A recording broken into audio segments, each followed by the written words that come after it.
الشيطان اللعين الرجيم بسم الله الرحمن الرحيم الحمد لله الذي هدانا لهذا وما كنا لنهتدي لولا أن هدانا الله لقد جاءت رسل ربنا بالحق ثم الصلاة والسلام والتحية والإكرام على النبي الأمي القرشي الهاشمي الأبطحي رسولنا الممجد والمصطفى الأمجد والمحمود الأحمد أبي القاسم محمد اللهم صل على محمد وآل محمد وعلى أهل بيته الطيبين الطاهرين المعصومين المظلومين ولعنة الدائمة الباقية ولا أعدائهم أجمعين من الآن إلى قيام يوم الدين أما بعد فقد قال الله الحكيم في كتابه الكريم وهو أصدق الصادقين وقوله الحق أعوذ بالله من الشيطان اللعين الرجيم بسم الله الرحمن الرحيم يا أيها الرسول بلغ ما أنزل إليك من ربك ایک صلوات بھیجو پر محمد اللهم صل على محمد وآل محمد. سہیل بھائی گھڑے کی ضرورت ہے سامنے خاص طور سے ان کے لیے کہ جو ممبر اور بیٹھ رہے ہیں. نہیں ابھی نہیں تشریف رکھیے آپ اگلی بار کے لیے. سب سے پہلے تو میں آپ تمام حضرات کی خدمت میں خاص طور سے اور تمام مومنین جو جہاں جہاں بھی ہیں دنیا میں اور اپنے وقت کے امام کی خدمت میں آج کے مبارک دن کی مبارکباد پیش کرتا ہوں. عید غدیر عید اکبر ہے، سب سے بڑی عید ہے. اب وہ علمی مسائل بیان کیے جا سکتے ہیں کہ صاحب کیوں عید اکبر ہے اور ولایت کا مقام کیا ہے، اور قرآن کی آیت اور حدیث کی روشنی میں فلسفی استدلال پیش کیے جا سکتے ہیں کہ صاحب عید غدیر سب سے بڑی عید کیوں ہے. لیکن جو پیغمبر کی زبان سے نہیں سمجھے ان کے سامنے ان فلسفی بیانات کو دہرا کر قرآن آیات اور حدیثوں سے استدلال کر کے شاید اتنا فائدہ نہ ہو. لیکن ایک چھوٹی سی بات یہ ہے کہ عید غدیر اس لیے عید اکبر ہے کہ جو باقی عیدیں ہیں وہ اسی وقت عید بنتی ہیں جب انسان غدیری ہو.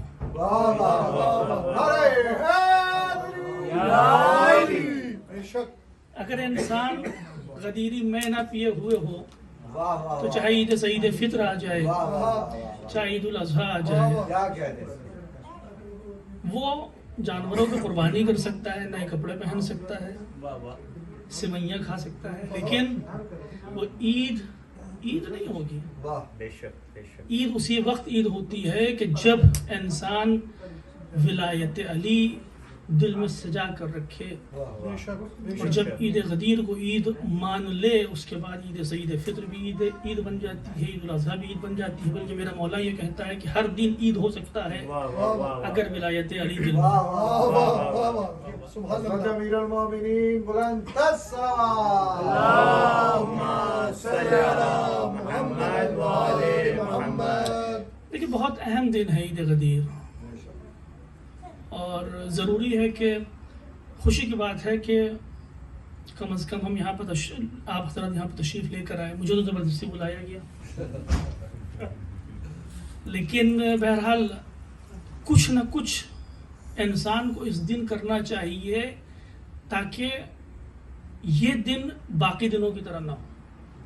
جیسے ماہ رمضان میں کیا ہوتا ہے، ماہ رمضان میں ہماری کوشش یہ ہوتی ہے کہ بہرحال روزہ تو رکھ ہی رہے ہیں، لیکن اگر انسان روزہ بھی نہیں رکھتا تب بھی وہ کچھ اعمال سے پرہیز کرتا ہے. کچھ خاص باتیں ہوتی ہیں، اگر کچھ بھی نہ ہو انسان کی زندگی میں تو کم سے کم افطاری پہ آتا ہے، تو وہ دن الگ ہو جاتا ہے باقی دنوں سے. عید غدیر بھی ویسے ہی ہونا چاہیے. امام جعفر صادق علیہ السلام کے اللهم صل على محمد وآل محمد. امام جعفر صادق علیہ السلام کی خدمت میں صحابی پوچھتا ہے کہ عید غدیر کی عظمت کیا ہے، تو آپ کیا فرماتے ہیں؟ لا واللہ لا واللہ لا واللہ ما فی الایام یوم اعظم من یوم الغدیر. ایک امام معصوم کیا فرماتے ہیں؟ 3 بار اللہ کی قسم کھاتے ہیں، 3 بار خدا کی قسم نہیں، خدا کی قسم نہیں، خدا کی قسم نہیں، کوئی بھی دن عظمت میں روز غدیر سے بڑھ کر نہیں۔ سبحان اللہ، بے شک بے شک۔ کیوں ایسا ہے؟ کیا وجہ ہوئی؟ اب ظاہر سی بات ہے کہ اگر آپ آیات قرآن کو، تاریخ کو ایک بار دہرائیں، اپنے ذہن میں دہرائیں، کیونکہ وہ سنتے رہتے ہیں آپ باتیں، میں کوئی نئی بات آپ کی خدمت پیش نہیں کروں گا، ہو سکتا ہے زاویہ الگ ہو تھوڑا سا، تو پتہ چلتا ہے کہ کیوں اتنا اہم ہے۔ کیونکہ پروردگار عالم ارشاد فرما رہا ہے یا ایھا الرسول بلغ، اے میرے رسول، اور رسول میں اس سے پہلے بھی عرض کر چکا ہوں خدمت میں کہ جو رسول اتنا پیارا ہے خدا کا کہ رسول سے کہہ رہا ہے کہ رات میں عبادت کرو لیکن کم کرو، تم بہت زیادہ عبادتیں کر رہو، تھوڑا سو جاؤ، تھوڑا آرام کر لو۔ وہ رسول کے جس کی زبان کو زبان وحی بنایا پروردگار عالم نے، کہ میرا رسول کچھ کہتا ہی نہیں ہے جب تک کہ وحی الہی نہ ہو۔ اس رسول سے کیا فرما رہا ہے؟ یا ایھا الرسول بلغ، حکم دے رہا ہے کہ پہنچا دو ما انزل الیک من ربک، جو تمہاری طرف، تمہارے پاس تمہارے رب کی طرف سے پہنچ چکا ہے۔ وَإِن لَمْ تَفْعَلْ، دیکھو اے رسول اگر نہیں کیا، فما بلغت رسالت انجام نہیں دو تم۔ تو اگر کسی اعلان کو کرنے میں یا کسی حکم خدا کو، اعلان پروردگار کو لوگوں تک پہنچانے کی عظمت یہ ہو کہ ایک عام انسان نہیں، ایک عام مومن نہیں، ایک عام حاکم نہیں، ایک عام مولوی مولانا نہیں، بلکہ وہ ذات کہ جس کے لیے زمین و آسمان کو خلق کیا گیا، اس ذات سے پروردگار کہہ رہا ہے کہ دیکھو اگر نہیں پہنچایا تو کچھ نہیں کیا۔ اور جب میرا رسول پہنچا دیتا ہے تو پھر کیا ہوتا ہے؟ الیوم اکملت لکم دینکم واتممت علیکم نعمتی ورضیت لکم الاسلام دینا۔ اب اللہ کہہ رہا ہے کہ ہم تمہارے دین اسلام سے راضی ہو گئے۔ تو اگر کسی حکم کو پہنچانے کی اہمیت اتنی زیادہ ہو کہ دین اسلام اس کے اوپر رکا ہوا ہو، کہ دین اسلام اس وقت تک کامل نہیں ہوگا جب تک کہ یہ اعلان نہ ہو جائے، اللہ دین اسلام سے اس وقت راضی نہیں ہوگا جب تک کہ یہ اعلان نہ ہو جائے، تو کوئی معمولی حکم تو نہیں ہے، تو وہ کوئی معمولی ولایت تو نہیں ہے۔ اور اس منظر کو دیکھنے کے بعد اگر کوئی انسان یہ آ کر کہتا ہے کہ نہیں صاحب وہ تو پیغمبر اسلام نے دوست کہا تھا،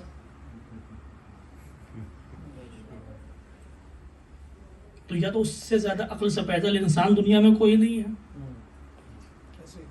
یا پھر وہ ان لوگوں میں شامل ہے کہ جن کے بارے میں پروردگار عالم نے کہا کہ ان کے دلوں کو بند کر دیا گیا ہے، تالے لگا دیے گئے۔ برکت کرے ولایت پلانا۔ برائے اسنودی مولا متقیان امیر المومنین علی ابن ابی طالب علیہ السلام بلند سے بلند تر صلوات، اللہم صلی علی محمد وآلِ محمد۔ لیکن چاہتے تو پیغمبر اسلام حج کے درمیان میں بھی کہہ سکتے تھے، لیکن حج کے درمیان میں کہتے تو لوگ یہی کہتے کہ پیغمبر اسلام دوستوں کے ساتھ بیٹھے تو دوستی کی بات ہو رہی تھی، دوست کو پہچانوا دیا۔ یہی تو ہوتا نا۔ تو پیغمبر اسلام نے کہاں کا انتظار کیا؟ کیونکہ رسول کوئی کام اپنے آپ تو کرتا نہیں ہے، رسول کوئی حکم اس وقت تک نہیں پہنچاتا جب تک کہ اس کو پہنچانے کا حکم خود پروردگار کی طرف سے نہ آ جائے۔ اچھا یہ بات بھی ہے کہ اگر چلیے دوست بھی مان لیتے ہیں تو کم سے کم دوست تو مانا ہوتا، تو اگر آپ دوست مان بھی رہے ہیں تو کم سے کم ان کو تو دشمن مانیے کہ جس نے اس دوست کو 70 سال تک ممبر سے گالی دی، اس کو تو دشمن مانیے دوست کے معنی میں بھی۔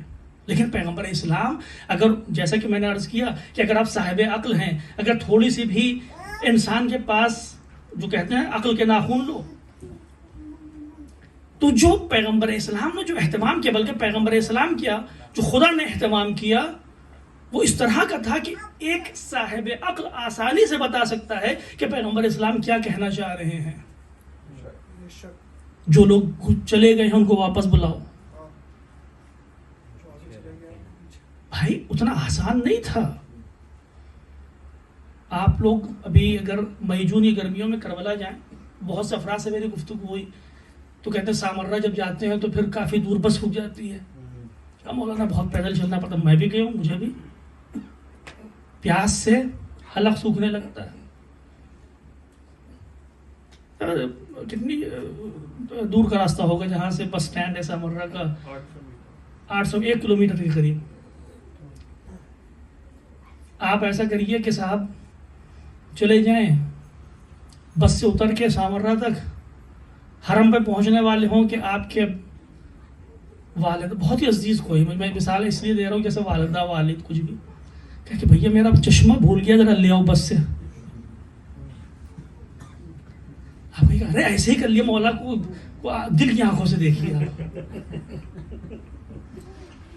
بات یہاں دل سے کی آنکھوں سے دکھانے کی نہیں ہے, بات یہ ہے کہ میرا دل جانے کو نہیں ہے.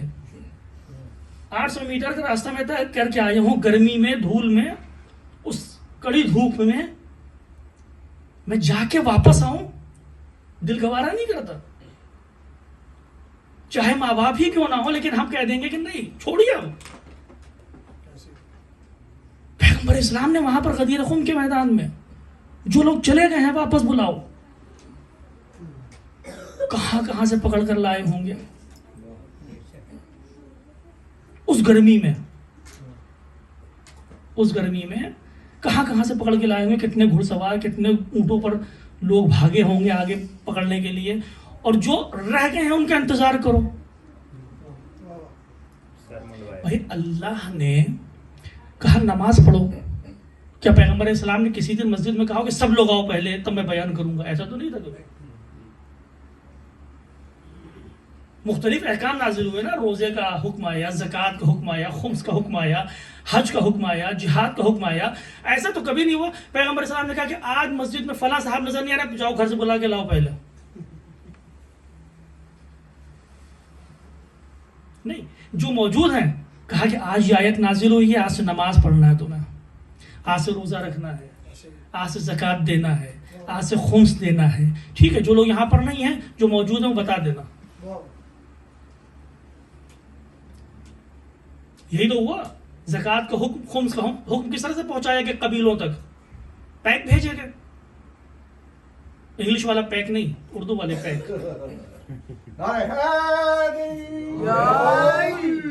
کہا کہ بتا دو کہ بھائی خمس کا حکم اس طرح سے آیا, زکوٰۃ کا حکم اس طرح سے آیا, پہنچ گئی بات. لیکن اعلان ولایت علی کی اہمیت کیا تھی کہ کوئی بھی مسلمان اس بزم سے غائب نہیں ہونا چاہیے. بلکہ یوں کہوں کہ پیغمبر اسلام یہ کرنا چاہ رہے تھے اور خدا یہ کرنا چاہ رہا تھا کہ کوئی بھی مسلمان یہ نہ کہے کہ میں تو وہاں پر تھا ہی نہیں, بات پہنچی تو اس طرح سے پہنچی. نہیں, سب کو بلایا. اور مولانا ابن حیدر صاحب یہاں پر خوبصورت بات کہتے تھے, یاد آ گئی میرے ذہن میں آ گئی. وہ غدیر کا داستانی ایسی ہے کہ ہمیشہ سنتے ہیں اور ہمیشہ سناتے ہیں, لیکن اس کا لطف اور اس کا مزہ وہیں کا وہیں رہتا ہے. مولانا ابن حیدر صاحب فرماتے تھے کہ پیغمبر اسلام نے جناب بلال کو بھیجا کہ جاؤ بلا کے لاؤ سب کو, اور کہا کہ سب کا انتظار کرو. اچھا, یہاں پر میں ایک بات عرض کرتا چلوں, جناب بلال کا انتخاب کیا. جب سب سے پہلی بار توحید کا اعلان کروانا تھا تب بھی جناب بلال کا انتخاب کیا تھا.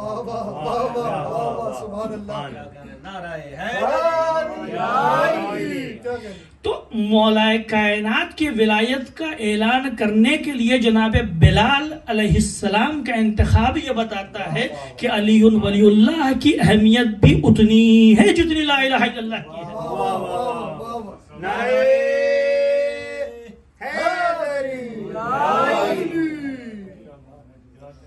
ابن حجر صاحب فرماتے تھے کہ یہاں پر یہ بتانا چاہ رہے ہیں پیغمبر اسلام, یا یوں کہوں کہ ہم کو سمجھ میں یہ آتا ہے کہ غدیر وہ نقطۂ اعتدال ہے دین اسلام میں کہ جہاں پر ایک مسلمان کا آنا ضروری ہے، اور پیغمبر اکرم نے اپنے عمل سے اس بات کو، اس پیغام کو ہم تک پہنچایا ہے کہ دیکھو جو غدیر سے پیچھے رہ جائیں وہ بھی منحرف ہیں، جو غدیر سے آگے نکل جائیں وہ بھی منحرف ہیں۔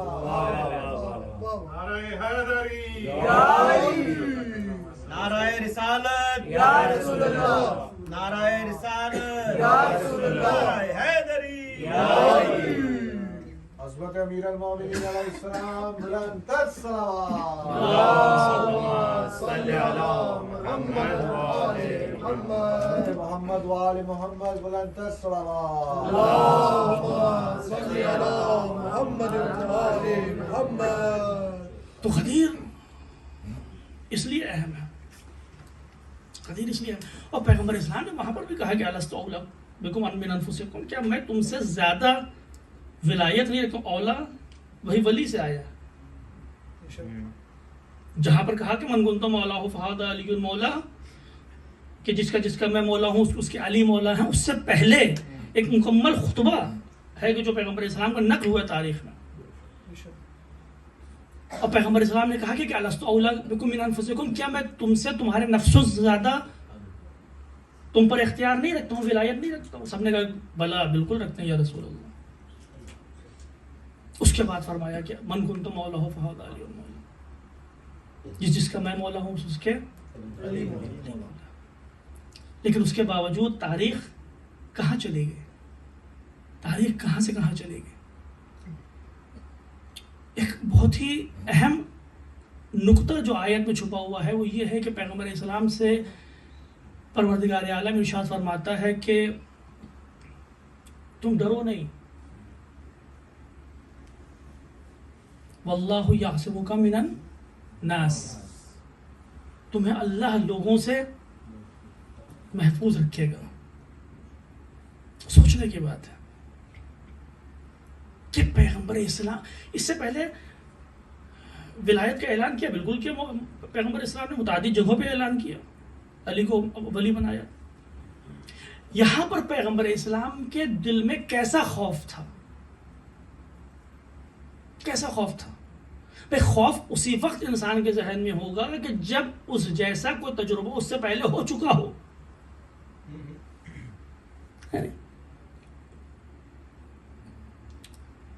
پیغمبر اسلام کس چیز سے خوف کھا رہا ہے، کس چیز سے ڈر رہا ہے، کس چیز سے ہراس ہے پیغمبر اسلام کو؟ کہ اللہ کہہ رہا ہے کہ تم ڈرو نہیں، واللہ یعصمک، اللہ تمہیں بچائے گا، اللہ تمہیں محفوظ رکھے گا، اللہ تمہیں اپنی حفاظت میں رکھے گا۔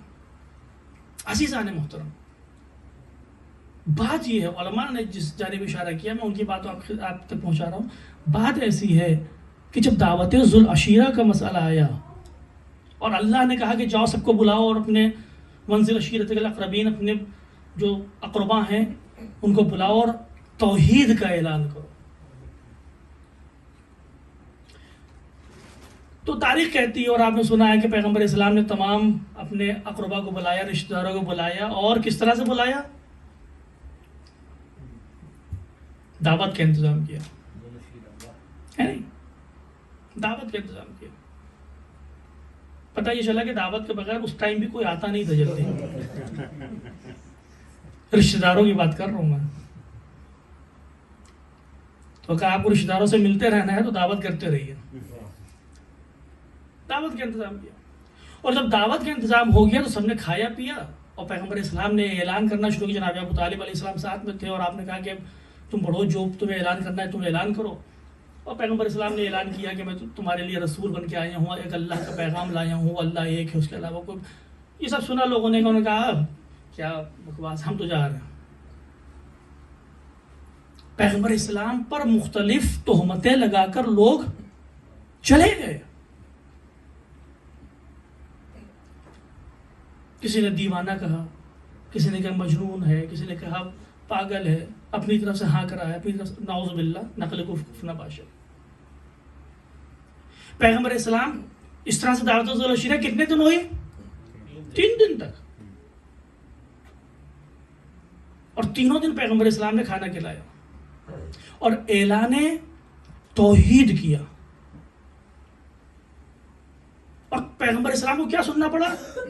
کہ دیوانہ ہو گیا، نعوذ باللہ، پاگل ہو گیا،